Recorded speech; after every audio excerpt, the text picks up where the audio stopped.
Hey, hold up. I want to know something. Are you chilling on a park bench right now? Are you sitting in the back of the bus, vibing out, possibly hanging from the tree, enjoying the view? Well, you're probably in the right place. This is not enough questions. If you end up liking what you hear, tell a friend or leave a review. Welcome back, everyone. Okay. I am Julian Johnson. My name today is Big Brother. For the listeners who don't watch the video, I have Tyler, the unperceived. Yes, always unperceived. Do not want to be perceived. That's a title I've never heard before. Yeah. Yes. And we are not alone today because we're here right now with what I'm going to say is a psychic guide. She wrote Light in the Darkness and Into the Fire. We have Phyllis Levitt with us. How are you, Phyllis? So I guess it's time to ask us the question. The question. Phyllis, do you remember the question? Not at all.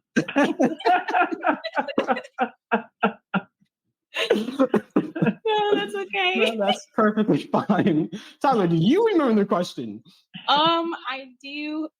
I remember it because I've thought it up, but I'm probably going to say it like differently this time. Have you ever been in family therapy, and if not, would you consider it? Oh, are you asking me that? Well, it's for everybody, but we would definitely want you to answer first because you're our guest. Oh, okay. Yeah, for sure. I have done that when my children were little. I did some family therapy with my first husband.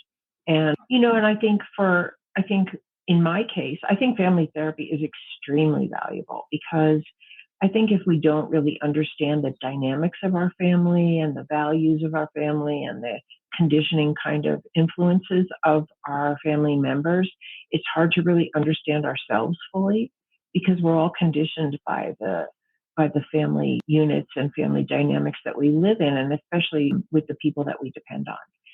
So I didn't do family therapy, obviously, as a child, because my parents didn't probably even know about therapy, and probably wouldn't have gone.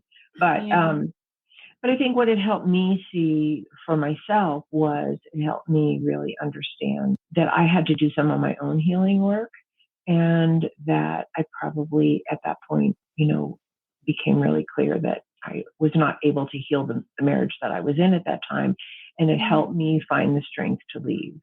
And that's not true for everybody. I mean, I think family therapy can be completely healing for a family, and parents can stay together and improve their relationships with each other and with their children and with the world that they interact with. But not all relationships are resolvable, and not all people are at a place in their own healing to resolve the relationships they're in. So for me, it was more of an impetus to do my own work and create my life, from a better foundation. Okay. How about you guys? Well, I'm gonna let Julian do it first because you mentioned something that went back to what else happened in my past weekend of all relationships can't be healed. Mm-hmm. I might get into that later, but it's not family related. It's friend related, but no, I have never did family therapy, but I do think it would be beneficial for just because not trying to put my family's business out there, but there's been some things that I would definitely think it would be beneficial if we all went separately and together, because I actually mentioned that can't be the glue that holds everything together. That's kind of my role that I took upon myself for the family. But I'm I'm not certified to do that but even me doing my best might not be good enough for what the family needs, especially if I'm X hours away. Yeah. It's funny that you were talking about being X hours away, because I feel like that's how I'm feeling too, because my family's in a whole nother state from me. So if I were, first off, my family has done family therapy, but I was not a part of it. I think I would have wanted to be, but it would have to been structured differently than what they were doing, because it was for a specific concern that really didn't involve me. But I think I feel like before I started getting into therapy, I probably would have been I don't know what I would have done at family therapy. I think sometimes you don't have like the tools to really know what you're talking about or what you want to really dig into or what that's even going to look like. And then sometimes I think it also gives you more tools on how to, like, if something comes up, how are you going to resolve it outside of and within therapy? I think having your own personal therapy helps open you up to that experience more. Right. Because before that, I probably would have been on the side of like, I don't know if I need family therapy. I don't know what that would look like. But since being in therapy recently, I think I would appreciate it. But I don't want to make people like ultimatums, because I feel like maybe you can start with family therapy and then it leads you to individual therapy. But I feel like individual therapy helps family therapy. So you kind of almost, it would make more sense to do it side by side. And I think sometimes taking on the responsibility of that for each person in your family is another step or maybe another hurdle that would make family therapy a little harder. I was just going to jump in and just offer one quick thing to what you were saying, and that is that, you know, often, and there is this interplay between one person's individual mental health and well-being and the whole family system and the dynamics in the family, that they just are interrelated and you can't really take them apart, even though you sort of have to look at them, right? But often what I found as a therapist is that one person kind of brings the family to therapy. It's usually one person in enough pain or distressed enough or depressed enough or addicted enough or anxious enough that sort of is the beacon that says we need help. And that can bring the family to therapy. And then it's possible to look at how the family can either is harming or can help. And so I know in the beginning of my practice, I worked with a lot of children. And inevitably, they were the one that brought the family to therapy, because most children are really suffering from problems in their family, and they're the identified patient, but they're not really the problem. They're the symptom bearer. Go ahead, yeah. Oh, no, continue. I was just going to say again, like, you know, you have to interrupt me though. But that's the same thing in our country and in our society. The most symptomatic people are calling for help from our larger communities, our schools, our places of business, our houses of worship, our states, and our federal government. They're calling for help for what's not working in some aspect of the family of America. And I think that's a new lens on looking at our most symptomatic citizens. My bad. There were two thoughts in my head. Because Tyler, you were saying that you weren't part of the family therapy. So were you like the youngest? Yeah, well, it was on my dad's side. It was more like a siblings thing for them. Okay. It wasn't for me per se. And then there was talk of bringing me into it, but then I was like, I don't really want to be brought into something that I don't feel like I just felt like the dynamic was going to get weird and I was going to get kind of pulled into whatever somebody else was trying to defend or whatever else. And I was like, this doesn't seem like a safe place for me to voice what I probably need to. If we had a re-scratch of it, I think I would do it then. Just kind of like fresh on the board, and like I can bring up topics and everybody else can bring up their topics, and then we can just go from there and let a therapist guide us. But I was nowhere in the process, and I think they had been like a couple of sessions in by the time I had heard about it. People were calling me and like, oh yeah, I think, like, some people didn't even think like the therapy was worth it, but they wanted to bring me in to like prove a point. And I was just like, I won't be brought in to prove a point. So Sounds like it's probably best that you weren't. Yeah. So I was just like, I would rather have been brought in the beginning of the process, because you thought this would be a helpful thing for our whole family instead of being in as like a byproduct of an argument, basically. So. Got you. You know, the reason why I asked that is because with my family situation, with my youngest brother, at least how I see the situation is that we kind of not shelter him from but we just try to, what's the word I'm looking for? We're trying to, like, I guess, hide it in a sense. So because he wasn't involved in the situation, or to my knowledge has any memory of past events that happened, so we try not to bring it up, or at least I try not to bring it up. And so that's the reason why I asked. I definitely feel like that's kind of like a tough place to be, because I've seen, or I've at least heard from like personal experiences, times when people wanted to be brought into the conversation because something might have been hidden from them, but they can still feel it. And it's like, I know something's happening, and I'd rather people would have addressed it instead of like keeping it from me. Whereas like I had fully known about the situation that they were referring to, and I had already been asked to be like removed from that. And that's why I kind of had that boundary up, because I was like, I know exactly what's happening. I don't want to be a part of this conversation. I don't think I would add to this. And also I have like no context. So and then it was just like, wasn't speaking to things that I probably would have even spoke to anyway. So, but you had a second thing, right? Oh yeah. I definitely had a second question. I was actually about to get into it. It's just with family therapy, it's kind of, what have you done to keep the peace or to keep things stable, I guess, is if that makes sense. For me personally, I feel like I don't try to do that as much, because I also have one of those tendencies where people would come to me to kind of like keep the peace or like mediate something. And I was in counseling before in undergrad, and then I got an actual therapist after graduate school, because I was just like, after you go into graduate school, like your brain is just scrambled.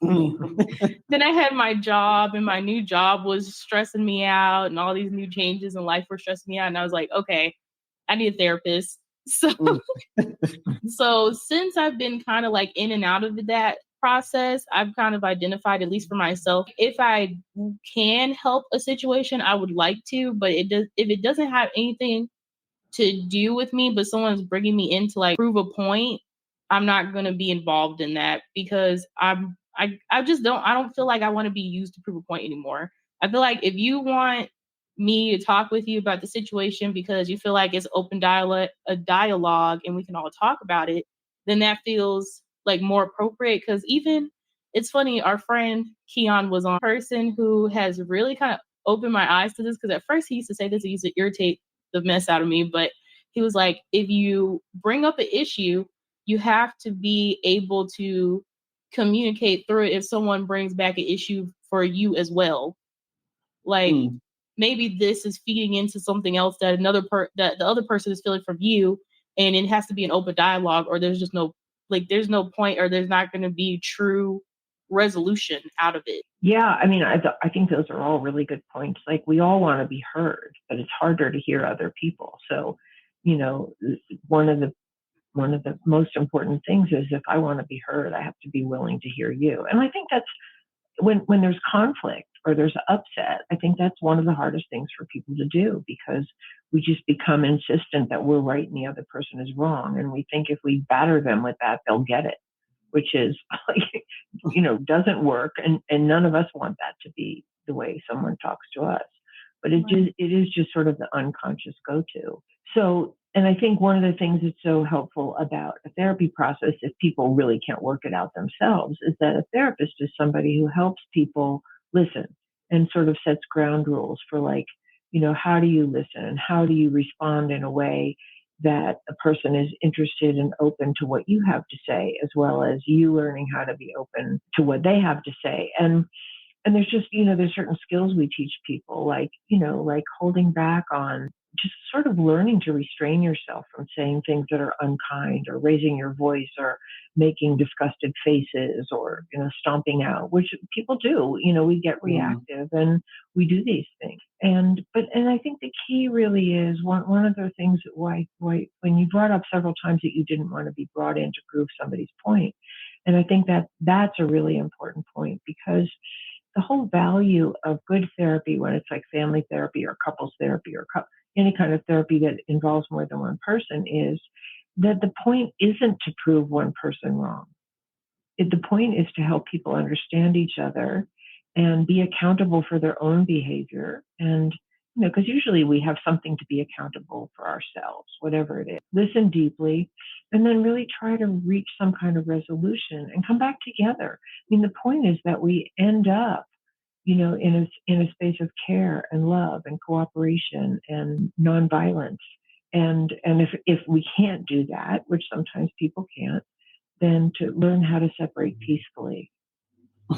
Mm-hmm. These are all things that I'm hoping that will happen in our larger context of our country.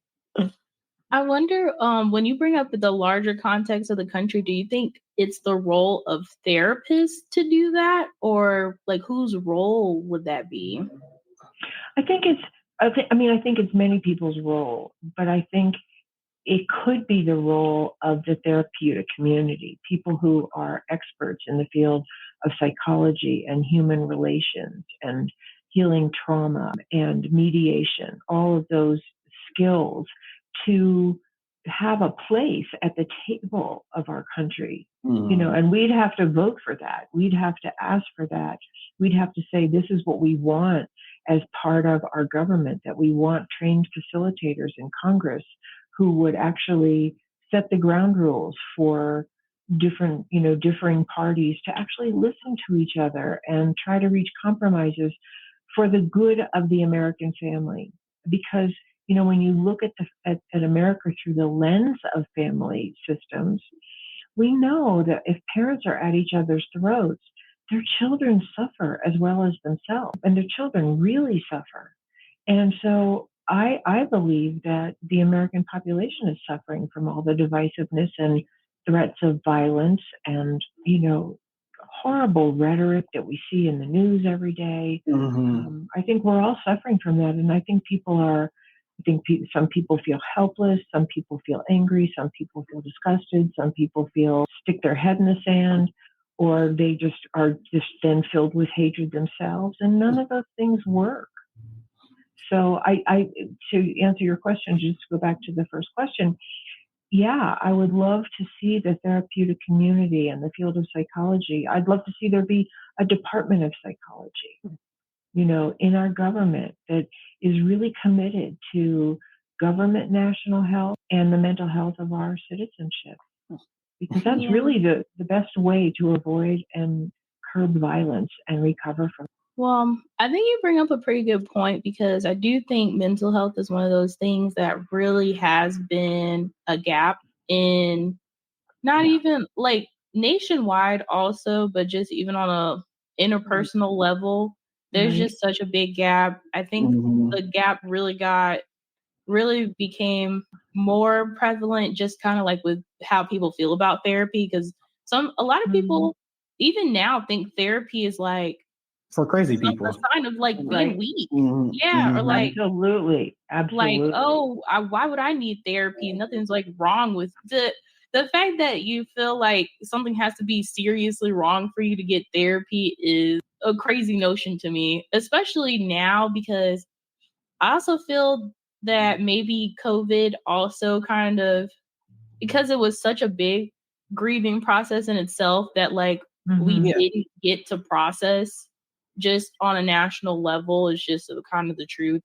And then we were just kind of like, we had to go back to work after everybody was so stressed out and didn't know where their next like money was coming from. Now it's like, oh, let's all just go back to work and then like act like it didn't happen.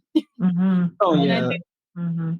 This is just like another sign of it, how like we were just like, okay, well, I mean, the grieving process of anything in life, I feel like is so ignored. Right. It's really, really ignored. Like if you even think about how if you go to a company and you get bereavement, you really only get bereavement to go to the funeral. You don't get bereavement time to actually grieve the person that you lost. Right. Which is insane and should actually be a part of it. Yeah, no, you're absolutely right, because grieving doesn't really play a factor. And it's like people think that grieving can just be done in a day, or that it's not reoccurring, because one day you can be fine, one day it's you're right back where you were. Well, I guess I'll go off of this, going back to just what the question I asked, what you do to keep the peace. I think that also plays a part into it, because let's just say your family's having a bad day and everything. You can say, oh, let's go get some ice cream or something, or have family night, or do something just to help. Because no one lives the life that you live, but you can easily do even the little things that probably means a huge difference to someone else. I know this is gonna sound kind of like, I don't know, I feel silly saying it, but sometimes I feel like enough people don't get hugs. Like, I truly believe that. Like, sometimes if you see someone having like a really hard time or a really hard day, I really feel like a lot of times you just want to be hugged and like acknowledge that you're having a hard day. Right. And like that in itself can be enough to just be like, okay, someone like sees me. So, and I don't know. A lot of people, I think maybe that also starts at the family level too sometimes. Because I just know some people who haven't had a lot of physical contact and like physical touch and things like that when they were younger. And it's kind of like, now they're kind of like weirded out by it and all this other stuff. But, and then I know some people who like, they hug way more than I do, and I thought I was comfortable with physical touch. I'm like, okay, we don't have to hug this long. We have to back up. Yeah, but I appreciate that if I know I see this person, they're legitimately gonna just express anything to me and give me a hug. I know they're the person that I can go to for that kind of comfort, and that in itself can be really comforting too. Yeah. I definitely agree with you. I think people want to be, what's the word you use? Noticed. But I used something that I heard over not too long ago. 3 H's. Do you want to be helped, heard, hugged? Because not everyone wants that physical touch, but they might just want to just let it out. Because I know I'm the type of person to where a hug's nice, but more than likely to help me, hear what I have to say. Because I think that's really good. I think both are really good. I mean, I think we do need physical touch and we need to feel connected. But one of the things that's the most satisfying in a human relationship is to feel heard, and seen the way you said that. And I think that's what good mental health provides. When people aren't mentally healthy, they don't hear, they don't see other people. They're wrapped up in themselves and their point of view, and that's all there is. And it's very hurtful. And if you have children and you're like that, it's extremely hurtful. And that sparked what I was trying to say. So with my having a situation with friends that days, I told them like, hey, I'm not okay. I told them this, but because of how the situation unfolded, I told them I don't feel comfortable bringing it to you, because when I brought my feelings to you, I was yelled back at or ignored or something of that nature. So I'm like, when you're ready to have this conversation, come to me, because I can't do anything else. And I know, like you said, everyone needs to be, even though you're hurt, you have to be understanding that they might have been hurt too. So, and I'm willing to have that conversation, but I think there's been a very large miscommunication that don't know how else to figure out what else to do. But, and sometimes you need a third party to kind of navigate it so that people aren't just in a reactive state, that it helps people calm down and listen. And I know that that's a lot of what couples therapy is about. It's like really helping people feel safe enough to not only to express their feelings and try to get their needs met if possible, but also to feel safe enough to hear things that might be uncomfortable to hear. Because that's a part of human relationships too. Like, nobody wants to be a victim, but it's easier to be a victim than a perpetrator. It really is. Yeah. Right. Yeah. Or to acknowledge that. And perpetrator, by that I just mean like, we all hurt somebody at some point, maybe not even intentionally. None of us are perfect. And sometimes we say and do things that hurt other people, and that we may know that we're doing that, or we may not know that we're doing that. And we have to be strong enough inside to be able to tolerate hearing things about ourselves that are not so comfortable. And I think that's really hard for people. I really do. I think it takes a lot of strength. So when people say, and like you were referring to, Tyler, earlier, that a lot of people think therapy is a sign of weakness, it's not at all. It's like delving into my own pain or into a sticky relationship takes courage. It takes strength, and it certainly takes strength of character to admit if I'm at fault in something. And yet that's what we want other people to do, right? We all want somebody else to say, I was wrong, I'm sorry. But what about us? That's true. Self-reflection. Yeah, totally. Yeah, trusting in others, trusting yourself, trusting in strangers, and how much you do so. And we had ended up on a tangent, and our friend was talking about how self-reflection is like really, really important, because the main person who has to be honest with themselves, like you have to be honest with yourself first, and more so than anybody else in your life, because if you can't self-reflect, then you're not going to really be able to see the change that you want to see, or be able to trust people like you'd like to in your day-to-day.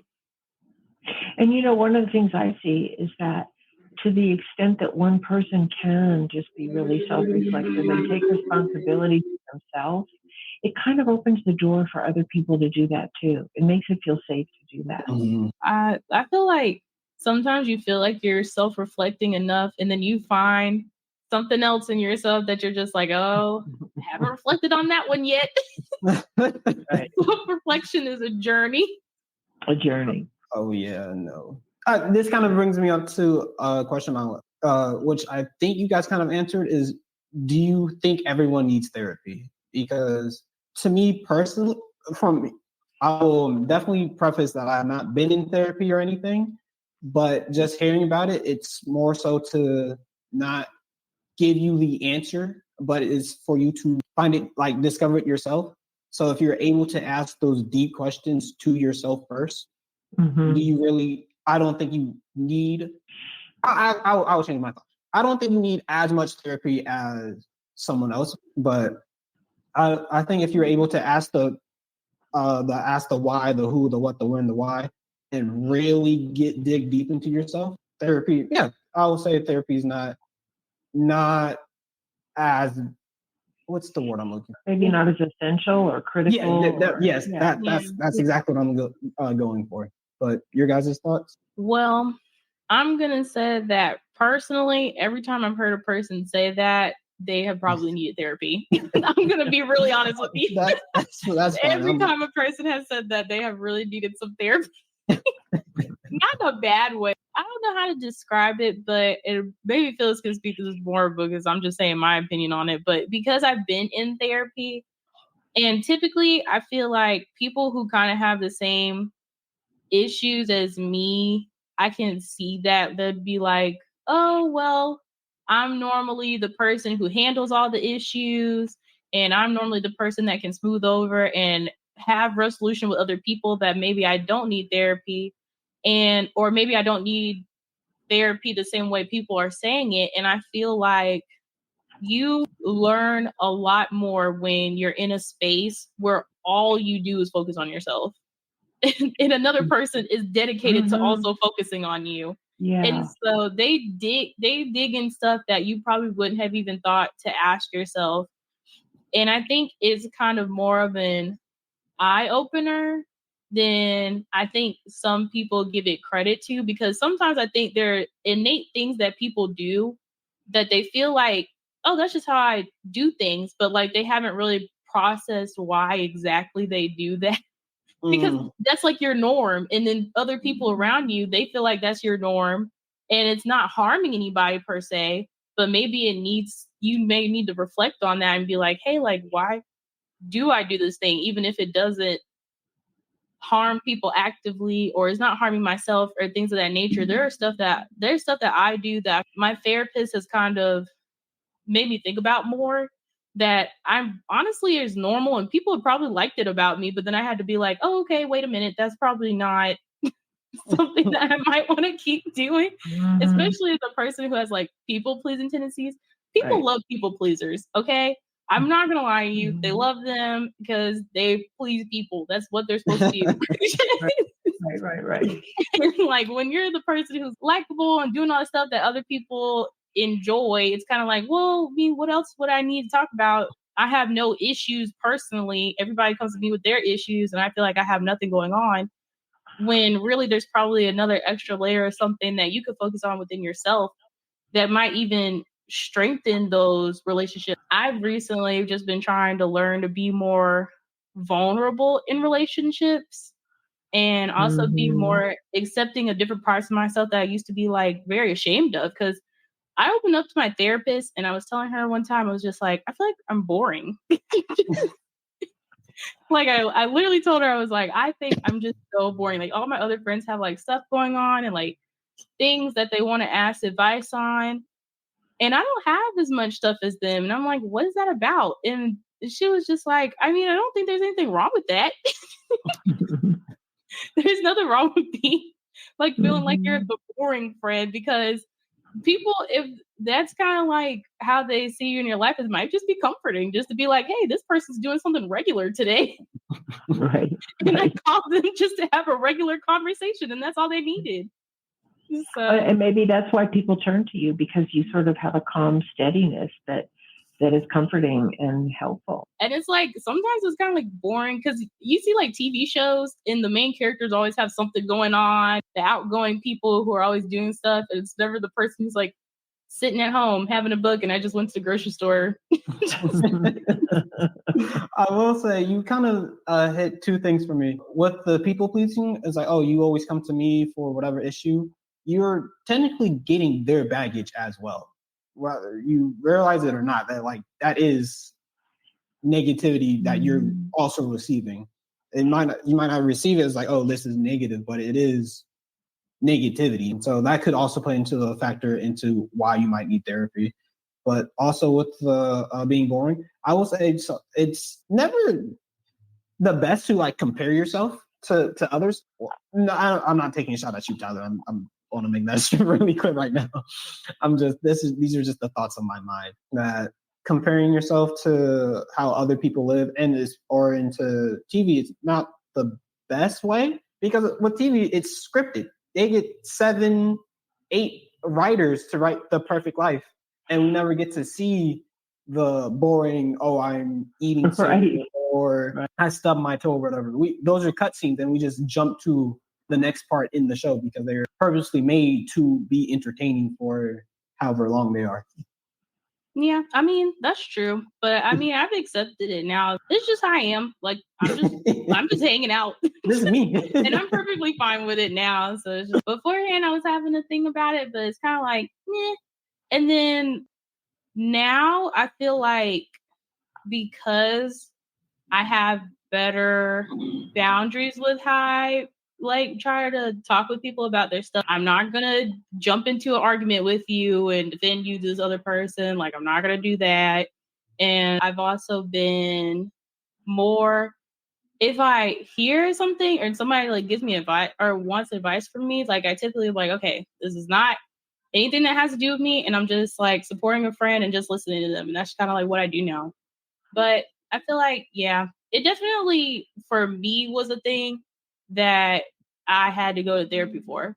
But it's just one of those things that like I hadn't seen beforehand, because also I was just kind of like that person when I was younger, and also kind of like in my family, I took that role on and nobody really told me to not take it on. So it's one of those things where I wouldn't have caught it. Like I just caught it. Everybody thought that was like regular me. And then actually my other friends started going to therapy and they were like, I feel like I'm trauma dumping on you, so I don't want to tell you this stuff anymore. And I was like, what? And then I was just like, oh, because they went to therapy, they're telling me something and I don't know how to receive it. So that actually wasn't the thing that led me to therapy, but it was just one of the things in my mind, like, oh, okay, like they were already kind of seeing how our interactions could have been unpositive. And like maybe they were feeding into something that even they themselves didn't realize till they went to therapy. And then when they went there and they had that reflection, it helped me even further when I finally went to therapy to get that reflection myself. And so I think sometimes just even talking to somebody who's been therapized helps you kind of like maybe trigger something within your mind, or maybe even something that you wouldn't have even thought was a scenario in your relationship that you needed to maybe process can be brought up. Mm-hmm. You know, a couple things come to mind when both of you are talking. One of them is we could probably all use an upgrade in the way we relate to ourselves and to other people. So it doesn't have to be a crisis that brings people to therapy. And some couples do. They're kind of like, we have a good relationship, but we'd really like to communicate better. But for the most part, people come to therapy when they're in pain, when something's really not working. And that's okay. You know, we don't go to a doctor if we're feeling well. You know, we might want to improve our diet or get more exercise or, you know, drink cleaner water or breathe fresher air or, you know, do something else to improve our health. But we don't necessarily go to the doctor unless we're really feeling sick or injured. And what I would say is that, so I think anybody could benefit from upgrading their relationship to themselves and other people, even if they're not in a crisis. But what I would also add for like, because everybody's not going to go to therapy and everybody doesn't have access to that kind of help in our country and certainly in the world. And what I would love to see, besides that it's funded, you know, that all healthcare covers therapy, because I do think it should be available to anyone who wants. But I would love to see psychology be taught in our schools as a regular course, not as an elective, but teach our kids about family therapy, teach our kids about healthy communication, what makes healthy communication, teach our kids about what abuse and neglect look like, and make it safe for them to report that if there's something going on with them or in their family or that they see in their community. Teach people about group dynamics and the influence of, you know, what makes somebody a bully, what makes a kid withdraw, what contributes to somebody being an addict, rather than criticizing them or putting them down because they're not functioning well. Teach people about what creates that kind of symptom in the first place. You know, because, you know, as a therapist, you see that all the time. A child comes to therapy and they're being hugely aggressive to their siblings, or they're failing in school and they're a smart kid. You know, we look for like, what's bothering them? What's causing them anxiety or pain or fear, to really get to the root of what's causing the problem. And so, you know, I think the more people that are informed about psychology up front, the better access they have to being healthier themselves in relationship and getting help if they need it. So I think it's a multi kind of pronged approach. You saying psychology shouldn't be just an elective, I definitely agree with you with that. But no, I definitely agree that it should be universal. Like it should be there that way. Right. Like how you said before, that we aren't just treating the symptom. Right. But you're treating the cause. Treating the cause. Right. And I think the more people, you know, there's so many people out there in the world today, and we can just talk about America, but I think it's all over the world, who have no idea why they rage. They have no idea why they're on drugs. They have no idea why they isolate and, you know, are agoraphobic or, you know, suffer from anxiety or they're obsessive. People just, unless they have some understanding of what causes these kinds of things on a psychological, family dynamics, interpersonal level, we just think we're flawed human beings. And that's a tragedy.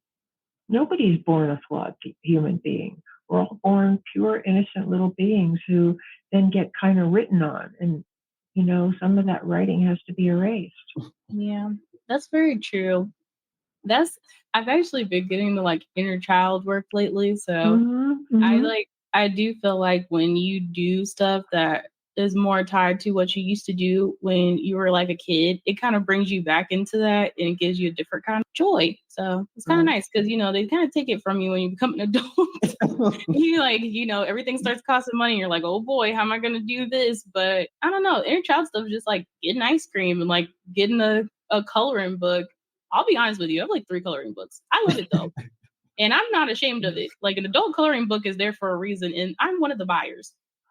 So it's like also another thing that you were talking about that actually made me think about it. The reason I did actually start getting counseling was because I was going through like a dark time in undergrad because my dad was going through something and it really upset me and basically kind of put me I don't like saying depressive episode, but like I was in bed, I wasn't getting up. I really didn't see anybody for a while. And afterward, I was like, I have to go to a counselor. And the only reason I even started in undergrad is because it was free then. And so Yeah, I do think a lot of times it probably is just because something deep happens and you're just like, I don't know how to deal with this. And then afterward, it kind of opens you up to all kinds of other conversations. So it's kind of cool. Right. Yeah. Like even having that level, I was just like, I wonder what the next level of like actually having a therapist would look like for me. We'll say I am planning on going to therapy. I will mention that before this conversation even happened. I will say I am planning on going to therapy. I have to find one, but what is That's half the battle right there, though. Yeah. What do you think is a good reason to not get out of therapy, but more so switch therapists? Because not every person is the right fit. Like, what is a good sign for it's like, all right, this isn't. Well, I think in terms of the second one, when it's a time to switch therapists, I think pretty much in our lives, we know who we jive with and who we don't.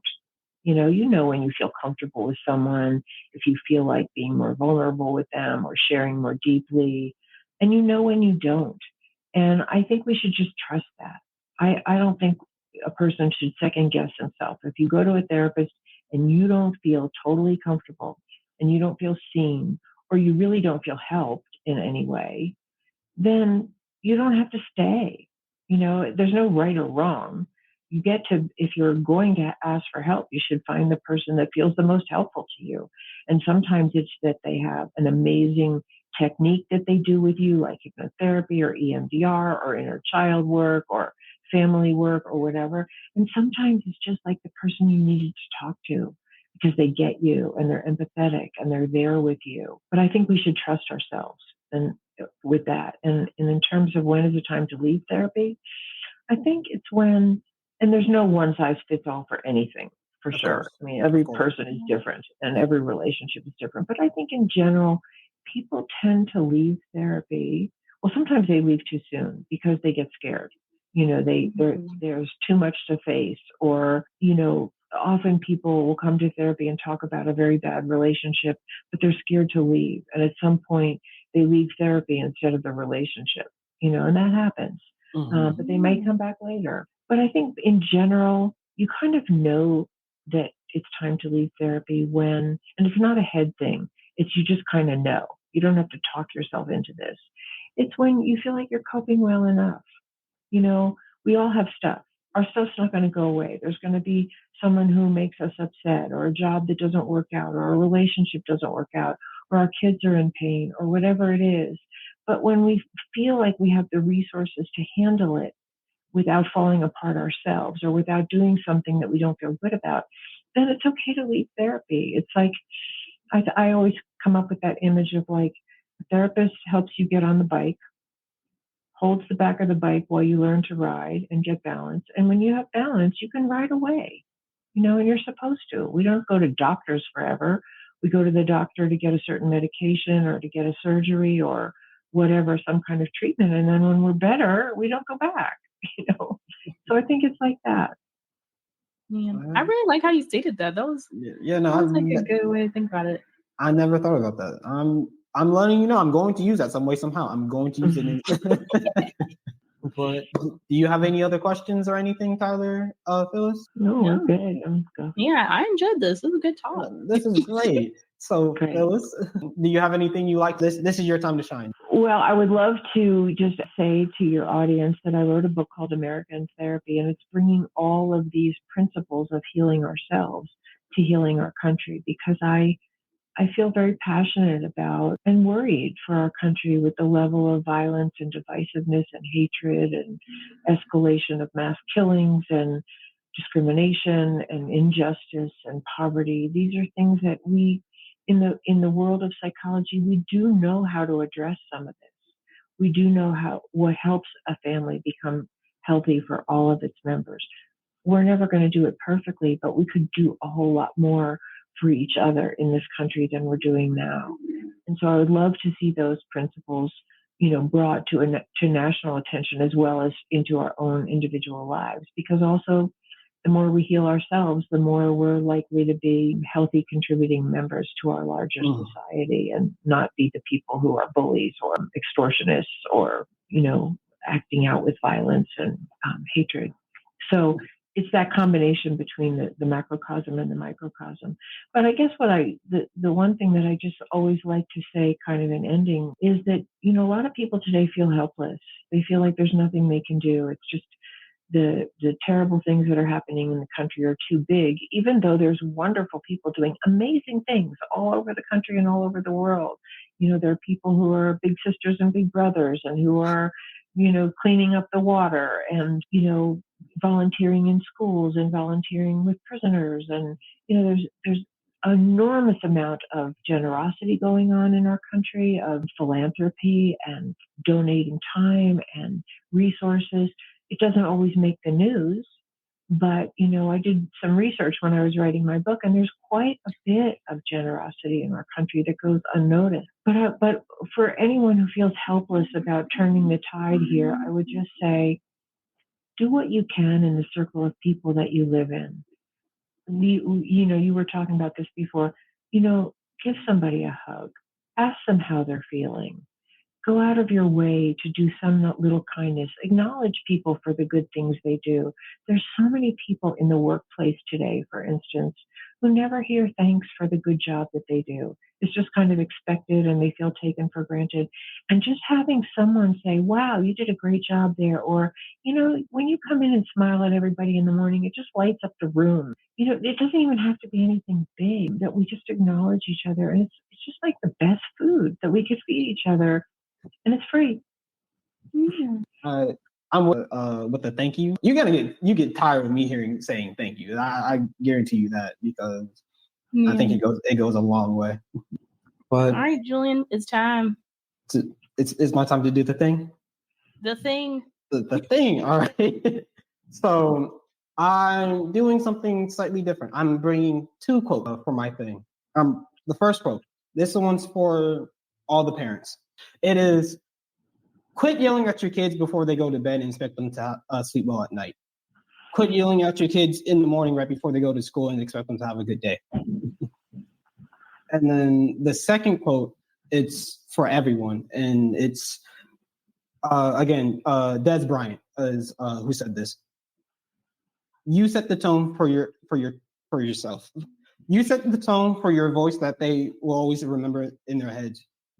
You become their inner voice. Don't become their inner critic. Beautiful. My last little bit is, if you made it this far, thank you so much for making this far. If you know someone who would benefit from this, or you think they would enjoy, share with them, or at the very least, leave a review, comment. It would mean a lot for us. And then if you would like to support the show at all, you can at Patreon, Patreon, Not Enough Questions. The description will be below. And then people who watch this on YouTube, there's a website there too where you can see all the episodes and hear more. But yeah. Thank you, Phyllis. Great. Thank you. Thank you, Phyllis. Thank you. Wonderful conversation. Thank you so much. Thank you. I enjoyed it.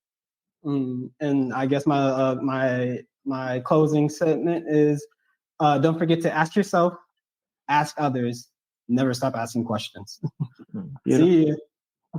See you. Bye. Bye. Thank you. Wow, you're still here. Well, if you enjoyed the episode, there are a few different ways to support our podcast. Following us on Twitter, Instagram, or YouTube, or becoming a supporter of our Patreon for $2 or $5 a month, where you'll have access to never-before-released visual episodes, funny bloopers, polls, or you can pose a question. The links can be found in the description wherever you listen. The simplest way to support us is by leaving a review about how great or bad we are, or telling a friend about our show. Anyways, thanks for listening.